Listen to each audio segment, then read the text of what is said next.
नमस्कार श्रोते हो. दीपक रेगे कथाकथन चॅनलवर मी दीपक रेगे तुम्हा सगळ्यांचं मनापासून स्वागत करतो. श्रोते हो, आज तुम्ही ऐकणार आहात विजय कापडी सरांच्या फुशारकी या कथासंग्रहातली पुढची कथा आणि कथेचं नाव आहे सोमायण. क्षणभर समजा की तुम्ही नुकतेच पदवीधर झालेले आहात. अर्थात तुम्ही नोकरीचे शोधत आहात. 50 ठिकाणी तुम्ही अर्जाचे खडे टाकलेले आहेत, पण अद्याप कुठेच काही वाजलेलं नाही आहे. एवढं सारं समजलात तर आणखीन थोडंसं समजा. ते असं की समोरच्या चाळीतल्या फटाकड्या शैलावर किंवा मंदावर तुमचं मनही बसलंय. आता शैला किंवा मंदा तिरप्या डोळ्यांनी तुम्हाला थोडीशी, म्हटलं तर हो म्हटलं तर नाही अशा प्रकारची तुम्हाला साथही देते. अर्थातच शैलूचा म्हणू हवं तर तिचा बाप मात्र तुमच्याकडे बघताना डोक्यात राख घातल्यासारखा खुनशी चेहरा करतोय. शैलूच्या बापावर छाप कशी टाकायची याचा विचार करत करत तुम्ही डोकं खाजवता आणि अचानक एक दिवस तुम्ही अर्ज टाकलेल्या 50 ठिकाणांपैकी एकाकडनं इंटरव्ह्यूचा कॉल येतो. लखोटा पाहिल्याबरोबर तुमच्या मनका मोर थोई थोई नाचायला लागतो. इंटरव्ह्यू कॉल शैलूच्या बापाच्या तोंडावर फेकावा आणि लायकी पटवून नोकरी मिळाल्याबरोबर छोकरी पटवण्याचा तुम्ही विचार करायला लागता. आणि त्या भारात तुमच्या हातून एक चूक मात्र घडते. ती चूक अशी की आपल्याला नोकरीच्या इंटरव्ह्यू कॉलचं पत्र आलंय हे शैलूला कळवण्यासाठी तुम्ही तिच्या घरी जाता. समोरचं दार बंद असतं. कडी वाजवली तर शैलूचं दार उघडेल याची तुम्हाला खात्री असते, कारण तिच्या वडिलांना बाहेर जाताना तुम्ही पाहिलेलं असतं. या क्षणी एक रोमॅन्टिक पण खतरनाक आयडिया तुमच्या डोक्यात चमकते.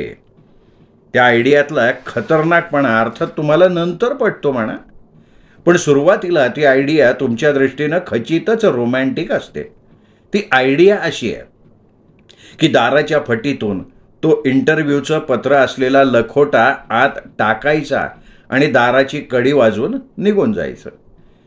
म्हणजे तुमचा प्लॅन असा असतो की कडी वाजवल्याबरोबर शैलू येईल, दार उघडेल, बाहेर कोणीच नाही हे बघून थोडीशी चमकेल.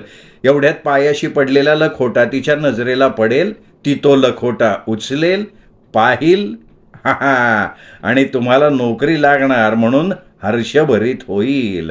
आणि संध्याकाळी तो लखोटा घेऊन खुद्द भेट देईल आणि तो तिच्या हातातून आपल्या हातात घेताना तुमच्या हाताला होणारा शिरशिरी उठवणारा चोरटा स्पर्श वगैरे वगैरे वगैरे. पण एक गंभीर इशारा देतो. नाही, म्हणजे कामगार पुढारी मॅनेजमेंटला देतात तसा नाही, तर मित्रत्वाचा इशारा मी तुम्हाला देतोय. आत्तापर्यंत जे केवळ समजा म्हणून सांगितलं ते तुमच्या बाबतीत खरंच घडत असेल किंवा घडण्याची दाट शक्यता असेल तर सावधगिरीचा एक इशारा देतो. लखोटा दाराच्या फटीतून आत टाकण्याचा रोमॅन्टिक प्रसंग टाळा. केवळ तेवढा टाळला नाही म्हणून आमच्या सोमू तुरबुरेवर केवढा कठीण प्रसंग ओढवला ठाऊक आहे तुम्हाला? नाही माहिती ना? ऐकाच मग आणि मग ठरवा. नोकरीच्या इंटरव्ह्यू कॉलच्या पत्राचा लखोटा प्रेयसीच्या बंद दाराच्या फटीतून टाकून तिला आनंदाचा धक्का द्यायची रोमॅन्टिक कल्पना प्रत्यक्षात आणणं योग्य आहे का अयोग्य आहे? ठरवा, सांगतो. तर सोमू तुरबुरेचं सरू सरपटवारवर प्रेम होतं आणि सरूचं सोमूवर. पण जगाची या प्रेमाला मान्यता नव्हती. जगाची म्हणजे सरूच्या बाबांची, म्हणजे गोविंदरावांची. त्यांचं आपलं प्रामाणिक मत होतं माणसाने अगोदर नोकरी मिळवावी, ती मिळाली की वधू पिते आपणहून मुली सांगून येतीलच. तात्पर्य काय तर नोकरी मिळेपर्यंत सोमूला सरू प्रकरण वर्ज्य. सोमूचं मत होतं माणसाने ज्यावेळी जे शक्य असेल ते करावं. सध्या नोकरी मिळत नाही आहे ना, मिळेल की कधीतरी. जन्मभर एखादा माणूस बेकार राहिल्याचं ऐकलंय का कधी कोणी? सरूशी ओळख झाली आणि त्या ओळखीचं रूपांतर प्रेमात झालं. म्हणजे अगदी लेखक लोकांची उपमाच वापरायची तर सुरवंटाचं फुलपाखरू झालं किंवा कळीचं फूल झालं, असं काहीतरी झालेलं होतं. मग त्या प्रेमाकडे पाठ फिरवायची कशाला? नोकरीसाठी तो अर्ज खरडत होताच की. आणि अचानक एक दिवस मुंबईच्या एका प्रायव्हेट कंपनीकडून त्याला इंटरव्ह्यूचा कॉल आला की अमुक दिवशी सकाळी 11 वाजता आमच्या ऑफिसात येण्याची कृपा केल्यास आम्ही आपले आभारी होऊ. सोबत डिग्री सर्टिफिकेट वगैरे वस्तू आणाव्यात आणि आमच्याकडे येण्या जाण्यासाठी लागणारा प्रवास खर्च दिला जाणार नाही, कृपया याची नोंद घ्यावी, इत्यादी इत्यादी. आता आनंदाची गोष्ट एवढीच होती की सोमूला बोलवणं आलेलं होतं. आता इंटरव्ह्यूला फक्त 2 दिवस उरले होते. सोमूला इकडे स्वर्ग 2 बोटं उरलेला होता. इंटरव्ह्यू कॉलपत्र वाचता वाचता त्याच्या डोळ्यासमोरून आपण टाय लावून ऑफिसमध्ये जातोय, फायली धडाधडा निकालात काढतोय, संध्याकाळी आपल्या 3 रूम आणि किचनच्या ब्लॉकची बेल वाजवतोय आणि दार उघडल्याबरोबर एका हातात शिऱ्याची बशी आणि दुसऱ्या हातात चहाची कब्बशी घेऊन सौ सरू उभी आहे, अशी 2-4 प्रसंग दृश्य तरळून गेली आणि त्याच्या नकळत त्याचा हात चहाचा कप घ्यायला पुढे आला सुद्धा. पुढच्या क्षणी तो भानावर आला. खोलीचं दार बंद करून तो सरूच्या घराकडे निघाला. दुसऱ्या दिवशीच निघून तो मुंबईला पोचणार होता. एखाद्या जवळपासच्या हॉटेलात राहून सकाळी 11 वाजता कडक कपड्यात इंटरव्ह्यूला सामोरा जाणार होता. 2-3 महिन्यांपूर्वी मनोहर चाचणी परीक्षा पुरवणीतलं एकूण एक महत्त्वाचे मुद्दे त्यांनी पाठ करून ठेवले होते. एव्हाना तो सरूच्या घरापर्यंत पोचला देखील. दार बंद होतं. गोविंदराव घरात नसणार याबद्दल त्याची 100% खात्री होती, कारण सकाळीच त्यांना कामावर जाताना त्यांनी पाहिलेलं होतं. कडी वाजवण्यासाठी त्याचा हात पुढे झाला आणि नेमक्या त्या क्षणी एका रोमॅन्टिक कल्पनेनं त्याला पुरतं घेरलं. सोमूच्या साध्या साध्या हकीकतीला कलाटणी मिळाली ना, ती त्या क्षणी. तर त्यांनी हलक्या हातानं दार किलकिलं केलं आणि इंटरव्ह्यूच्या कॉलपत्राचा लखोटा आत टाकून दिला. लखोटा जमिनीवर पडल्याचा ठप्प असा आवाज आणि त्या पाठोपाठचा "अय्या, पोस्टमननी पत्र टाकलेलं दिसतंय" हा सरूचा उद्गार त्यांनी ऐकला आणि मग हलक्या पावलानं स्वतःशी खुदखुदत तो तिथनं अदृश्य झाला. आपल्या खोलीवर तो तरंगतच पोचला. सरूनं तो लखोटा बघून, त्यातलं पत्र वाचून, हर्षभरित होऊन हळूच तो लखोटा आपल्या पोलक्यात दडवून ठेवल्याचं दृश्य त्याला स्पष्टपणे दिसलं. पण खरी गोष्ट घडली ती वेगळी. सरू दाराजवळ पोचण्याआधी दरवाजाच्या जवळ आराम खुर्चीत बसलेले गोविंदराव उठले. त्यांचं डोकं मनस्वी दुखत होतं, त्यामुळे ऑफिसच्या अर्ध्या वाटेवरनं ते आत्ता घरी परत आलेले होते. ते खाली वाकले, लखोटा हातात घेतला आणि त्यावरचं सोमूचं नाव बघताच त्यांच्या अंगाचा तिळपापड उडाला. या बेकार रिकाम्या उल्लू माणसानं स्वतःच्या टिनपट नावाची पत्रसुद्धा आपल्या घरच्या पत्र्यावर पाठवण्यासंबंधी व्यवस्था केलेली दिसतीये, असा विचार करून तो लखोटा उघडलेला आहे नाही काहीही न बघता त्यांनी त्या लखोट्याला सरळ स्वयंपाकघरातल्या पेटत्या शेगडीची वाट दाखवली आणि तो लखोटा पूर्ण जळून खाक होईपर्यंत मोठ्या समाधानानं ते बघत राहिले. मग आपल्याकडे आश्चर्यचकित मुद्रेनं बघणाऱ्या सरूकडे एक जळजळीत कटाक्ष टाकून ते ताड ताड ताड पावलं टाकत बाहेरच्या खोलीत निघून गेले. आता सरूला काहीच न समजल्यामुळे तिने खांदे उडवले आणि ती तिथनं निघून गेली. सोमूनी घड्याळात बघितलं तेव्हा संध्याकाळचे 6 वाजून गेले होते. अजून काही सरूचा पत्ता नव्हता. त्याच्या हिशोबाप्रमाणे बेस्ट विशेष द्यायला ती एव्हाना यायला हवी होती. कदाचित लखोटा गोविंदरावांच्या हातात तर पडला नसेल, हा विचार मनात येता सोमू केवढ्यांदा तरी दचकला. आता त्याला जास्त वेळ धीर धरवेना. तो उठला, तो सरूच्या घराच्या दिशेने निघाला. दारापुढे उभं राहून त्यांनी कडी वाजवली. "कोण आहे?" गोविंदरावांच्या चिडखोर आवाजानं त्याचा थरकाप उडाला. मी सोमूचा आचारला. "हो, मी कोण?" "आपण गोविंदराव सरपटवार. मी सोमू तुरबुरे." "काय काम काय आहे?" "जरा महत्वाचंच काम आहे." "आत या." देवीच्या पुढे बळी द्यायला निघालेल्या बोकडाप्रमाणे सोमू आत शिरला. बसा, गोविंदरावांनी फरमावलं. सोमू खुर्चीच्या काठावर कसा बसा बसला. हां, चला बोला. माझं एक पत्र. तुमची पत्र माझ्या पत्त्यावर काय येतात? म्हणजे मीच ते टाकलं होतं. काय म्हणताय? तुम्हीच पत्र, तुम्ही माझ्या पत्त्यावर टाकलं तुमचं पत्र? हो. हो म्हणताय आणखीन वर तुम्ही? नाही तसं नाही. मग कसं? म्हणजे मला आलेलं पत्र मी वाचून मग तुमच्या घरात टाकलं होतं. कशासाठी? बोला बोला बोला, लवकर बोला. अरे तुम्हाला येणारी पत्र आम्ही सुद्धा वाचावीत अशी अपेक्षा करता का तुम्ही? अहो ते पत्र नोकरीच्या इंटरव्ह्यूचं होतं. मुंबईच्या एका कंपनीकडून आलं होतं. हां, इंटरव्ह्यूसाठी पत्र आलं होतं? हो, सोमवारी इंटरव्ह्यू आहे. ती बातमी. अरे बापरे, अहो सगळं घोटाळाच झालं की मग. गोविंदरावांनी आपल्या बोलण्याचा सूर एकदम खालच्या पट्टीतच आणला. सोमूला तो बदल जाणवला.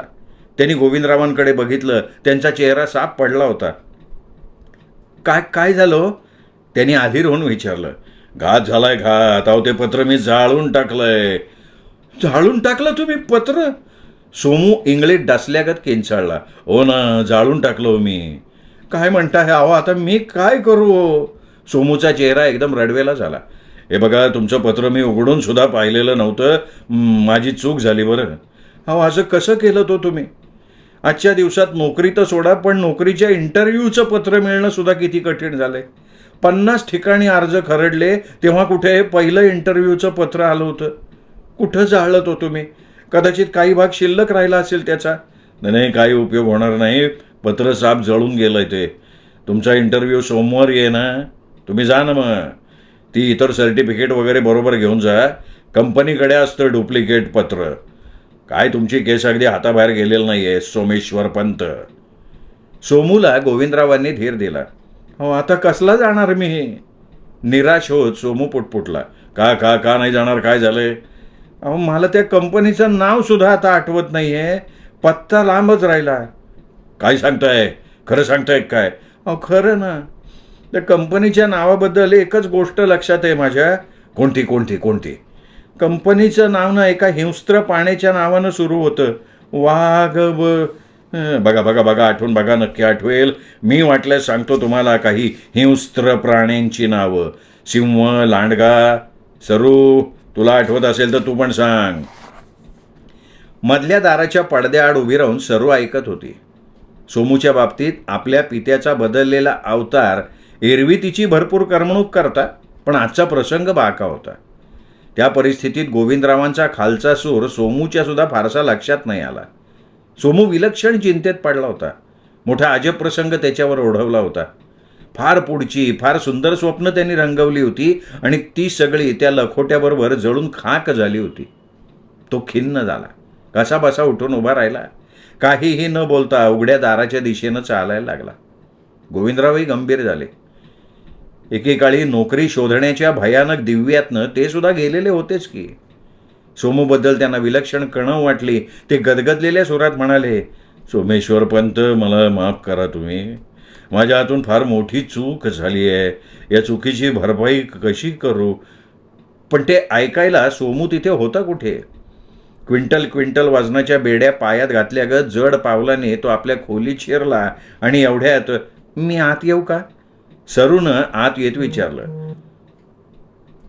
क्षमा करा, पण तुम्ही असं का केलं तो? बाबांचा राग तुम्हाला माहिती होता ना? राग माहिती होता, पण बाबा आत आहेत हे कुठे माहिती होतं मला. ते जाऊ दे, पण तुला काही हिंस्त्र पशूंची नावं सांगता येतील का? हिंस्त्र पशू ना? सांगते की. हां, म्हणजे गोविंदराव हे एका काळचं हिंस्त्र नाव आता बरंच पाळीव झालंय, ते सोडून सांग. गंभीर परिस्थितीतही सोमूला विनोद झाला.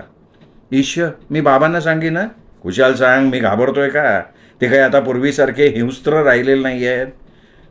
पण आता करणार काय? लखोटा तर जळाला. जळून गेला तर गेला. मी जाणार उद्याच्या उद्या मुंबईला. मग डोळे बारीक करून अत्यंत विचारी चेहरा करून तो म्हणाला, मला ना त्या हिंस्त्र पशूचं नाव तेवढं सापडलं पाहिजे. मग कंपनीचं नाव काय, संपूर्ण पत्तासुद्धा मी खाड खाड म्हणून दाखवेन. कठीण प्रसंगी माणूस दुर्दम्य आशावादी बनतो ना, तो असा. अय्या, मी बाबांना बोलवतेच कशी, त्यांच्याकडे हिंस्त्र पशूंची पुष्कळ नावं आहेत, असं म्हणत सरू पळत घरी गेली. थोड्याच वेळात खुद्द गोविंदराव सोमूच्या खोलीत शिरले आणि मग त्या दोघांमध्ये हिंस्त्र पशुपक्ष्यांची नावं एकमेकांना सुचवायची जुगलबंदी सुरू झाली. गाडीनं स्टेशन सोडलं तेव्हा इतर प्रवाशांना पोचवायला आलेल्या मंडळींनी जरा जपून जा, पोचल्यावर पत्र लिहा आणि पुण्याला गेलास की भाऊरावांना भेटायला विसरू नको, खिडकीतनं डोकं बाहेर काढू नको, प्रकृतीला जपा आता, अशा शब्दात निरोप घेतला. तो गोविंदरावांनी गाडीबरोबर 4 पावलं चालत चालत आणखीन काही हिंस्त्र पशूंची नावं सोमूला सुचवून पाहिली, पण योग्य ते नाव अद्याप सुचवण्यात आलं नव्हतं हे मात्र खरं. गाडी धावत होती. सोमू 3 टायर स्लीपर कोचमध्ये बसून विचार करत होता. मुंबईला पोचेपर्यंत तो हिंस्त्र पशूच्या नावाबद्दल विचार करत राहणार होता. तेवढ्या अवधीत सुचलं नाही तर सकाळी राणीच्या बागेत एक चक्कर टाकायचा सुद्धा त्याचा विचार चालू होता. रात्र झाली. सोमूच्या कंपार्टमेंटमधल्या मंडळींनी आपापली अंथरुणं स्लीपर कोचच्या वाकड्यांवर पसरली आणि गाडीच्या खडखडाटाकडे कानाडोळा करून डोळे मिटून ते निद्रादेवीची आराधना करायला लागले. थंडगार हवा सुटली होती. अंगाभोवती चादर पांघरून सोमू आपल्या बर्थवर बसला होता. इंटरव्ह्यूच्या प्रश्नासंबंधी तयारी करायचं सोडून हिंस्त्र पशूंची नावं सोमू आत्ता आठवत होता आणि एकाएकी तो ओरडला, वाघ वाघ वाघ वाघ. त्याबरोबर दचकून किंकाळी फोडत आजूबाजूची मंडळी जागी झाली. भयचकित मुद्रेनं सोमूला कुठे आहे वाघ, कुठे आहे वाघ असं विचारायला लागली. सोमू शरमला आणि सॉरी सॉरी म्हणत परत आपल्या बिछाण्यावर आडवा झाला. त्याच्याकडे रागाचा कटाक्ष टाकत इतर मंडळी पेंगायला लागली. कंपनीच्या शेडजींच्या नावात दडलेलं ते हिंस्त्र पशूचं नाव कुठलं असेल बरं, या विचारात बोरीबंदर कधी आलं हे त्याला कळलंच नाही. हातातली बॅग घेऊन तो तसाच विमनस्क अवस्थेत स्टेशनच्या बाहेर पडला. 15-20 पावलं चालून एम्पायरच्या दिशेनं सोमू वळणार एवढ्यात त्याच्या कानावर शब्द आले, दो दो आना, पेन लो, पेन लो, दो दो आना, पेन लो, दो दो आना. या महागाईच्या काळात 2 आण्यात पेन? त्याची पावलं मंदावली. 4-5 जणांचा घोळका उभा होता. मध्यभागी एका खोक्यावर काही पेट्या उघड्या मांडून ठेवल्या होत्या आणि त्या पेट्यात रंगीबेरंगी पेनं ठेवलेली होती. त्या घोळक्यातला एक जण मधूनच ओरडत होता, दो दो आना, पेन लो, दो आना. सोमू घोळक्यात शिरला. त्या घोळक्यातला गोरटेला असा एक 12-14 वर्षाचा मुलगा त्यांनी पाहिला. तो मुलगाही पेनं बघत होता. शेवटी एक पेन निश्चित करून त्यांनी खिशातली 1 रुपयाची नोट मालकापुढं धरली, पेन खिशात घातलं. अबे और 1 रुपया दो आना दो बच्चो. दुकानदार खेकसला. और क्यों? तुम्ही मुझे 14 आना वापस करो अभी. त्या मुलानं सांगितलं. अरे 2 आने को पेन देने के लिए क्या तेरे बाप का दुकान है क्या? निकलो 1 रुपया और 2 आना. अहो पण आता सोमूमध्ये पडला. अहो पण तुम्हीच तर ओरडताय ना, दो आना म्हणून. तो क्या हो गया? अहो म्हणजे काय? हां, अहो म्हणजे म्हणायचं दो आना आणि मागायचे 2 रुपये 2 आणे. आणि नेमक्या त्या क्षणी संधी साधून सोमूनं मालकाच्या हातातून नोट हिसकावली, मुलाच्या हातात दिली आणि तो त्याला म्हणाला, बाळ यांचं पेन यांना परत कर आणि हा रुपया घेऊन घरी पळ. हे काही चांगले लोक दिसत नाही आहेत. आणि पुढच्या क्षणी सोमूच्या कॉलरवर पकड बसली. बाजूचे लोक दात ओठ खात सोमूवर धावून आले. सोमूनं हिसकाहिसकी केली. पेन ठेवलेल्या खोक्यावर लाथ आणली. एकच गुद्दागुद्दी झाली आणि तेवढ्यात पोलिसांची शिट्टी वाजली. पोलीस म्हणत सगळे पळायला लागले. 2 पोलिसांनी तिघांना पकडलं आणि दुर्दैवाची गोष्ट अशी की त्यात सोमूही पकडला गेला. अहो मी निरपराध आहे, हे चोर आहेत, दो आना म्हणून लोकांना हे फसवतायत. सोमू पोलिसांना सांगायला लागला.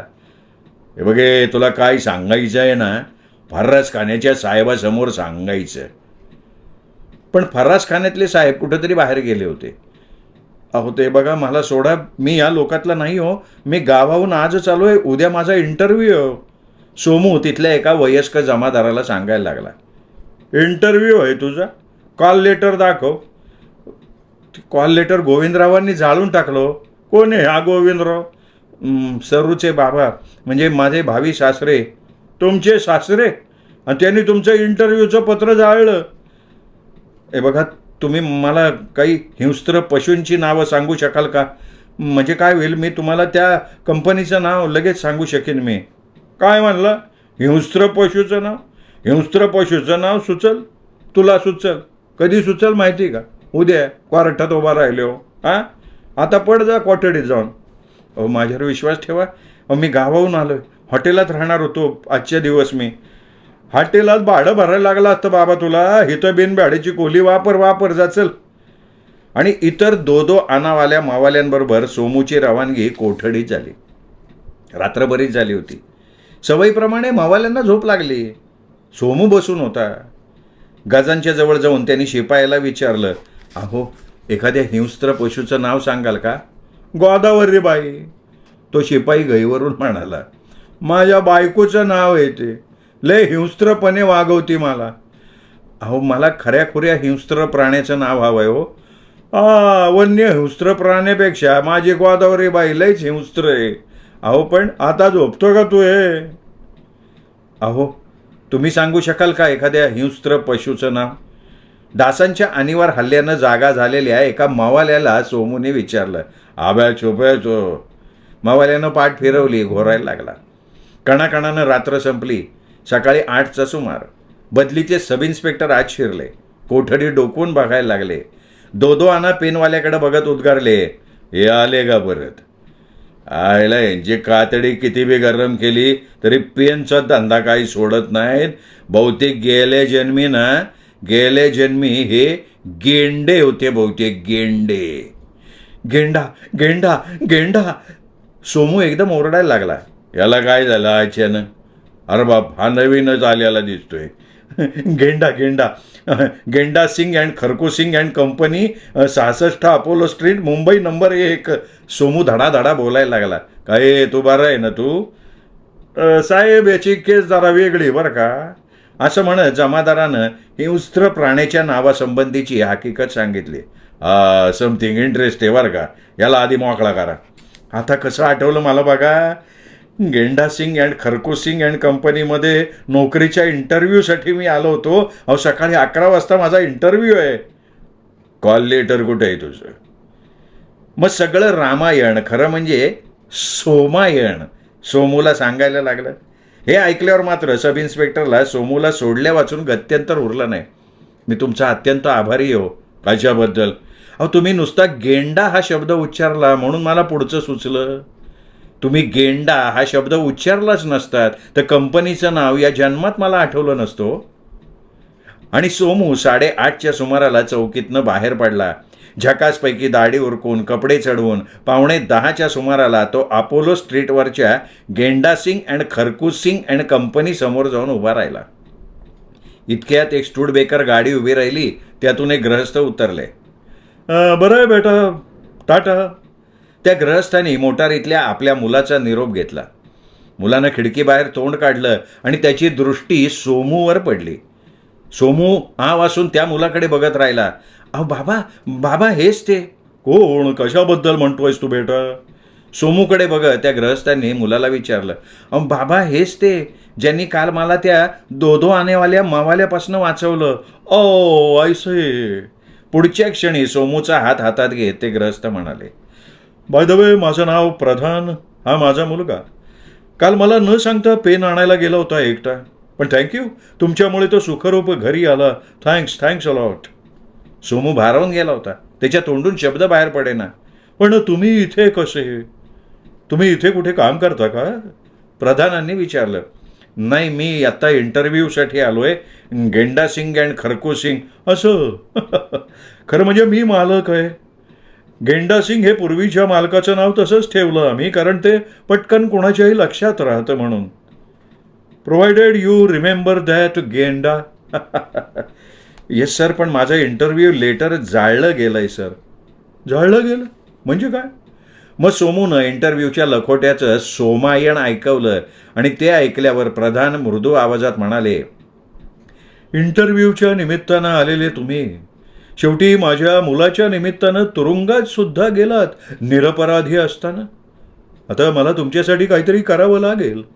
आणि तुम्ही सांगितलेल्या हकीकतीबद्दल आपण एवढंच म्हणू की ज्याचा शेवट गोड ते सगळंच गोड, नाही का? आणि अशा रीतीनं सोमेश्वर तुरबुरेला गेंडा सिंग आणि इत्यादी कंपनीत नोकरी मिळाली. काही महिन्यातच सरू सरपटवार सौ सरू तुरबुरे झाली, हे काय सांगायला पाहिजे का? आपल्या हातून घडलेल्या चुकीचं परिमार्जन गोविंदरावांनी सरूचा हात सोमूच्या हातात सोपवून केलं.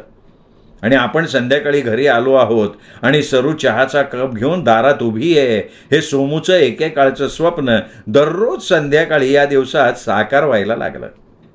सोमूच्या कथेचा शेवट गोड झाला तरी मधल्या काळात त्याला ज्या प्रसंगातून जावं लागलं ते अनुभवायची तुमची तयारी आहे का? अहो, दाराच्या फटीतून पत्र टाकलं म्हणून तर घडलं ना हे सगळं रामायण, म्हणजे आपलं सोमायण.